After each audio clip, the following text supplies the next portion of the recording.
My name is Kelsey, and I'm looking for Mr. Right. Well, Keith called me. He asked me if I could share my story.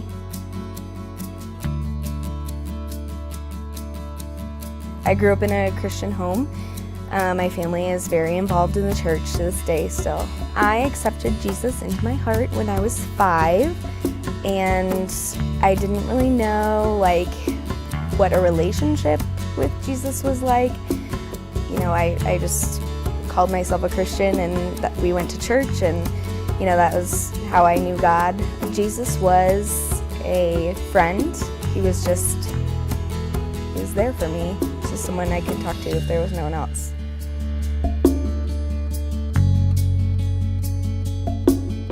I was 16, and I thought that my story wasn't as exciting as I wanted it to be. It was just boring. I went to church, and you know, I've been a Christian my whole life, and when people would tell me their stories, they'd tell me about all the hardships they went through and how they came out of that and how Jesus, you know, transformed their life, and I wanted that for all the wrong reasons. You know, I just wanted to have something exciting, but I didn't want the pain that goes with it. I ended up getting it, but it all started when I had my first boyfriend. We did things that I shouldn't have done. It was really hard because we both went to church, and we would go to church on Sunday morning, and I'd be like, okay, we're not going to do anything like that anymore. And then, you know, by Tuesday, I'd be back into the sin and temptation, and we'd just go through that cycle over and over and over again. It just happened. For 8 months, I dated him. I learned so much from that relationship, but then it started this other, you know, sin and temptation in my life. I started watching pornography when I was 20, probably, and it just took over my life. It was an addiction, and you know, it was a really dark time in my life. When I started doing it, it was because I was lonely. Since I was 12, I'd wanted to grow up and be a wife and a mom, and that's the only passion I've had in my life is, you know, about Jesus and being a wife and a mom. It went on for a couple of years, and I kept it a secret. And then I went on a youth retreat as a leader, and we were talking about something that, you know, I think we were talking about something where you confess your sins to your fellow Christians or whatever. And so I ended up telling the other 2 leaders that were on the trip with me about my addiction.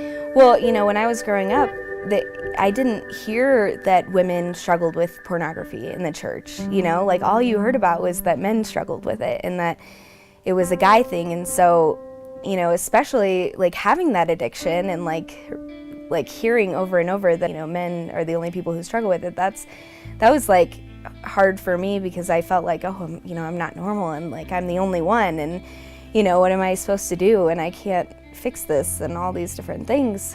And so you know, when I started sharing it, I realized that a lot of my friends had gone through similar situations like that. You know, they'd struggled with pornography too. And it was in 2014 when I stopped doing it, but it wasn't there was this come to Jesus moment where, you know, I just all of a sudden was oh, I have to turn away from the sin and everything. It was a lot of little things that, you know, came up. And, you know, I found out that pornography has a huge part in sex trafficking and human trafficking, and you know, that just sickens me, and I knew it, that I needed to change that part of my life. And I think that Jesus, he came in and he was I love you, even though it's not as tangible as I'd like it to be, and I can't cuddle up with Jesus on the couch and watch a movie or anything. I still have hope in the fact that he knows what's best for me, and that